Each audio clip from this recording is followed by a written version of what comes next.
Welcome students. मैं विश्वप्रभा गुप्ता, सह आचार्य अर्थशास्त्र, राजकीय डूंगर महाविद्यालय, बीकानेर, राजस्थान से BA part second, economics, paper first, macro economics की क्लास में आज हमारा टॉपिक है कीन्स का व्यापार चक्र सिद्धांत, Keynes theory of trade cycle. यद्यपि कीन्स ने अलग से कोई व्यापार चक्र का सिद्धांत प्रस्तुत नहीं किया, किंतु कीन्स ने अपना जो रोजगार का सामान्य सिद्धांत प्रस्तुत किया, उस सिद्धांत में ही अल्पकालीन उतार चढ़ावों का उन्होंने विश्लेषण किया है। अतः यह सिद्धांत ही उनके व्यापार चक्र की व्याख्या करने में सहायक है। प्रोफेसर कीन्स के अनुसार रोजगार के प्रमुख निर्धारक घटक तीन मानते हैं। वो रोजगार के तीन प्रमुख निर्धारक घटक हैं, जिसमें से पहला है उपभोग प्रवृत्ति, दूसरा तरलता पसंदगी और तीसरा है पूंजी की सीमांत क्षमता। उपभोग प्रवृत्ति यानी कि प्रोपेंसिटी टू कंज्यूम, तरलता पसंदगी यानी कि लिक्विडिटी प्रेफरेंस, और पूंजी की सीमांत क्षमता यानी कि मार्जिनल एफिशिएंसी ऑफ कैपिटल। इसमें कीन्स मानते हैं कि पहले ये जो दो तत्व हैं वो अल्पकाल में प्रायः स्थिर रहते हैं, जबकि पूंजी की सीमांत क्षमता में उतार चढ़ाव होते हैं, और पूंजी की सीमांत क्षमता में उतार चढ़ाव होने के कारण निवेश में उतार चढ़ाव आते हैं, और इसके कारण आर्थिक अस्थिरता का जन्म होता है। यानी कि एक तरह से पूंजी की सीमांत क्षमता में उच्चावचन आने के कारण अर्थव्यवस्था में उच्चावचन आते हैं, यानी कि व्यापार चक्र आते हैं। कीन्स ने बताया है कि पूंजी की जो सीमांत क्षमता है वह दो बातों पर निर्भर करती है, जैसा कि हम पहले भी पढ़ चुके हैं इस संबंध में। एक प्रत्याशित लाभ की दर और दूसरा है पूंजी की प्रतिस्थापन लागत।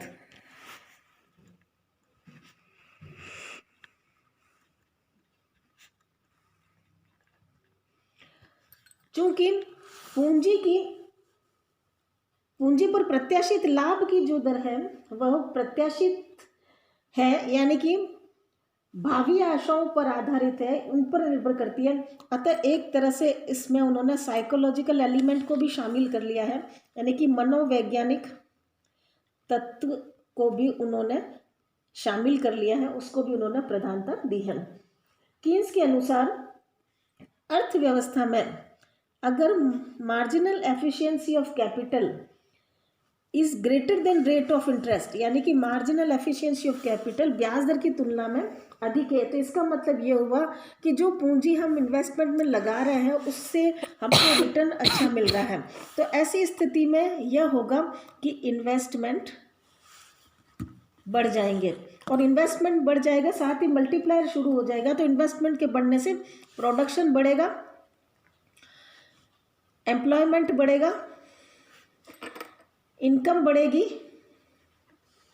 प्राइसेस बढ़ेंगी, और अर्थव्यवस्था में धीरे धीरे तेजी की स्थिति आ जाएगी। यानी कि एमईसी में बढ़ोतरी अर्थव्यवस्था में तेजी को जन्म देती है, और धीरे धीरे अर्थव्यवस्था तेजी की चरम सीमा पर पहुंच जाती है। लेकिन जब अर्थव्यवस्था तेजी की चरम सीमा पर होती है तो पूंजीगत साधनों में अधिकाधिक निवेश की मांग होती है। अधिकाधिक निवेश मांग के कारण उनकी कीमतें भी बढ़ती हैं, साथ ही लागतें भी बढ़ती हैं और लागत में वृद्धि होने के कारण लाभ जो है वो घटने लगता है। और जब लाभ घटता है तो इसका मतलब एमईसी वापस घटने लगती है और एमईसी घटती है तो फिर से गुणक की प्रक्रिया प्रारंभ होती है।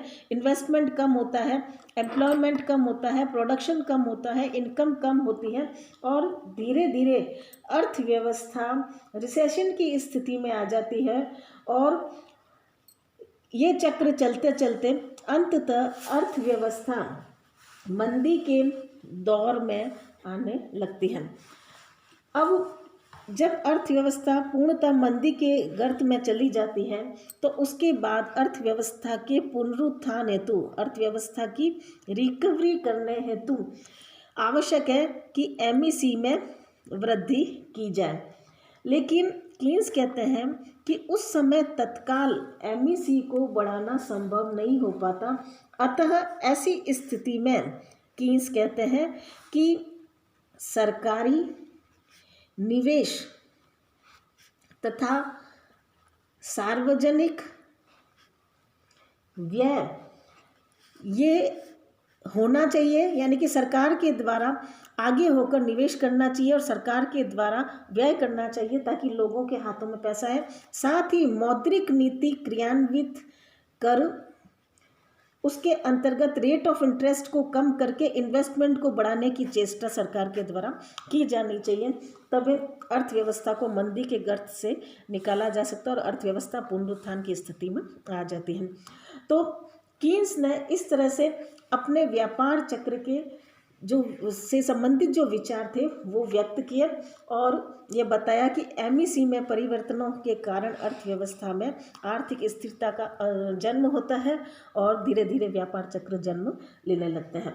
लेकिन कीन्स का व्यापार चक्र सिद्धांत हम देखते हैं कि व्यापार चक्र में जो मोड़ के बिंदु हैं, जो टर्निंग पॉइंट्स हैं, उनकी बहुत ही अच्छी व्याख्या करता है। लेकिन फिर भी इस सिद्धांत में कुछ कमियां हैं जिसके कारण इसकी आलोचना की जाती है। सबसे पहली बात कि कीन्स का जो ये सिद्धांत है वह व्यापार चक्र का अलग से सिद्धांत नहीं है।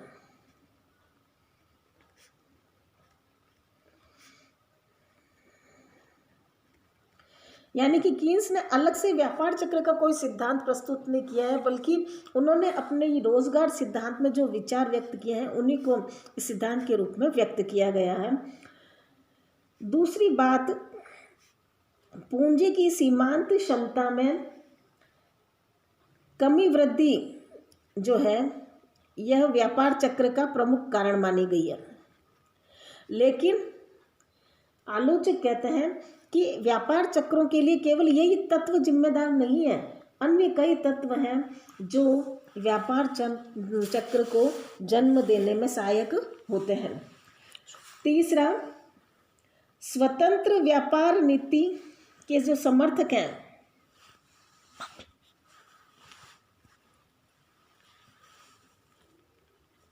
वो कीन्स के सरकारी हस्तक्षेप की नीति का विरोध करते हैं। चौथी बात, सस्ती साख नीति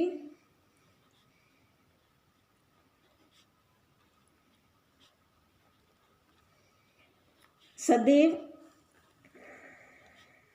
आर्थिक संकट का उपचार नहीं होती।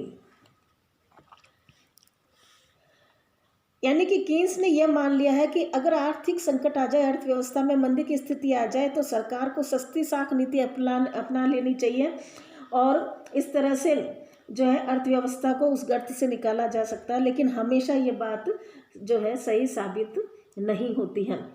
इसी तरह से पूंजी की सीमांत उत्पादकता को प्रभावित करने में मनोवैज्ञानिक तत्वों पर अधिक जोर दिया गया है, लेकिन मनोवैज्ञानिक तत्व क्या है उनका विश्लेषण नहीं किया गया है। और साथ ही इन्होंने गुणक की बात तो कही है कीन्स ने अपने सिद्धांत में, लेकिन गुणक के प्रभाव की स्पष्ट व्याख्या नहीं की गई है। तो इस तरह से कीन्स के सिद्धांत में काफ़ी कमियां रही हैं, फिर भी कीन्स ने अपने सामान्य सिद्धांत में व्यापार चक्रों के मोड़ बिंदुओं को बहुत ही अच्छे तरीके से समझाने का प्रयास किया है। अतः कीन्स के व्यापार चक्र से संबंधित विचार जो है वो अपना महत्वपूर्ण स्थान रखते हैं। इसके साथ ही हमारा ये खत्म हो जाता है सिद्धांत। Thank you.